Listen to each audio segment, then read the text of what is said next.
Hey everybody, Janet Spesock here with Keller Williams. We are doing 19 questions, real estate questions, during COVID-19, answering some pressing questions. So welcome back to 19 real estate questions during COVID-19. We're actually in week 19, I believe. And so we are just rolling out a handful of questions. We did question number 1 yesterday. Today's question number 2. Although it's in second position, arguably this is the most asked question that I get, especially early on during COVID, is what if the market fails, or what if the market crashes? A lot of us have a little bit of a twitch regarding 2008. As a matter of fact, the home I'm sitting in right now is on the market. Currently, we just recently put it on the market. It was actually on the market in 2008. So when I talk about this subject, I'm passionate about it. I have experience and a lot of personal growth through that period. Let's just say that. So let's talk about the difference in the market. So in 2008, that situation was due to it was a bank and housing crisis. The banks were failing, the market crashed, the home values crashed, the market was flooded with foreclosures, which then even sent the values of properties even lower. So it was just a perfect storm of a banking and housing mess. Fast forward to 2020, this is a medical crisis, and it's affected the real estate market in the Pacific Northwest entirely different. So, and that's due to a handful of things as I see it. So what happened in March of 2020 is we hit the stay home, stay safe around, I want to say the 15th or 16th, something like that.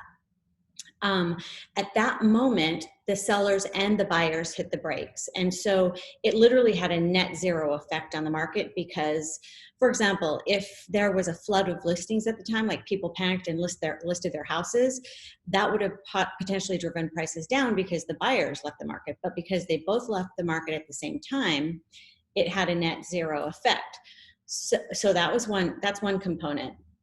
Interest rates are at an all-time low. So we have buyers that are queued up and ready and approved for a loan, but there's no inventory. So it's an interesting time right now with such low inventory. But the reason I think it's also different is because there is still a huge flood of people coming into the Pacific Northwest.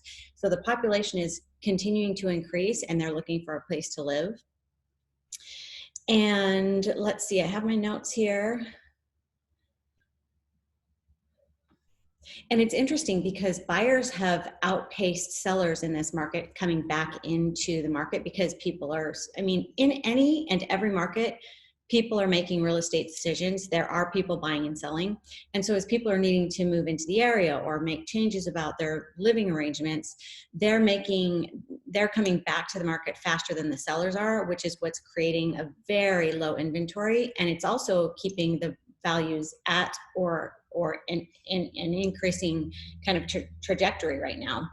So, and then that coupled with the forbearance that the government proactively decided to put into place with lenders, so that in the case of people losing jobs temporarily and that sort of thing, they were able to work with their lenders, get a forbearance, and then that will help keep foreclosures there be a windfall of foreclosures into the market that would, again, affect negatively the values of homes. So I think all of those things are kind of the reason that the market has stayed steady and is even increasing. And it's really a great time to sell, and we can talk about that. That's one of the next questions that's coming. So stay calm, be safe, and it's all going to work out. It always works out in the end. It's kind of nice to get an aerial view of a situation because sometimes fear's in the driver's seat and we need to put them in the trunk. So anyway, have a great day. I'll see you next time. Come back for the next handful of questions, and I'll talk to you soon. Bye.